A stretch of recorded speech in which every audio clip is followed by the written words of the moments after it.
এক দেশে এক রাজা ছিল।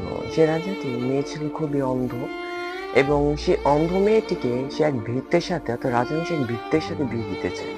কিন্তু কোন ভৃত্যের সাথে বিয়ে দিবে? এরপর সে তলব করলো তার রাজ্যের এক ভৃত্যকে। সে খুবই গরিব ছিল। সেই ভৃত্য আসলো রাজামশাইয়ের দরবারে।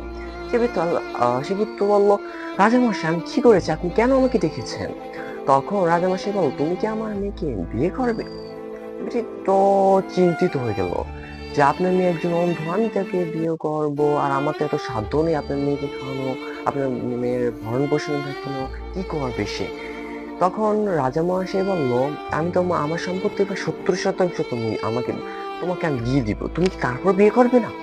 তখন সেই ভৃত্য বলল, আমাকে একদিন সময় দেন। সে একদিন সময় নিয়ে তার এক ডাক্তার বন্ধুর সাথে যোগাযোগ করলো। সে ডাক্তার বন্ধুর সাথে যোগাযোগ করে বললো, তুমি কি আমার এক বন্ধুকে চিকিৎসা করে নিরাময় করতে পারবে? এই তার রোগ। সে অবভিয়াসলি আমি পারবো সেটা, তুমি শুধু আমাকে 10 লাখ টাকা দিও।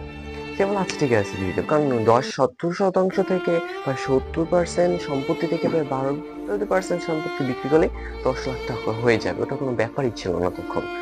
তখন এইসব ঠান্ডা মাথায় এত চিন্তা করে তখন ভৃত্য রাজামশাইয়ের কাছে গেল এবং বলল, ঠিক আছে রাজামশাই, আমি আপনার মেয়েকে বিয়ে করব।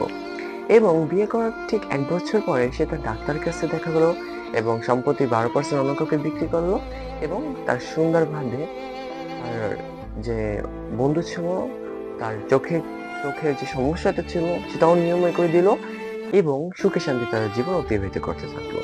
তো মোরাবদাল ইসনিস, আমরা যখন কোনো বিপদে পড়বো তখন ঠান্ডা মাথায় চিন্তা করব যে কিভাবে এর থেকে পরিত্রাণ পাওয়া যায়। তো উপায় আমাদের সাথে আসবে, উপায় আমাদের দরজায় নকিং করবে যে এই হচ্ছে তোমার প্রশ্নটা ছিল, এই হচ্ছে তার উত্তর, অর্থাৎ সমস্যাটার উত্তরটা আপনি পেয়ে যাবেন যদি আপনি ঠান্ডা মাথায় আপনার সমস্যাটা নিয়ে ভাবতে পারেন।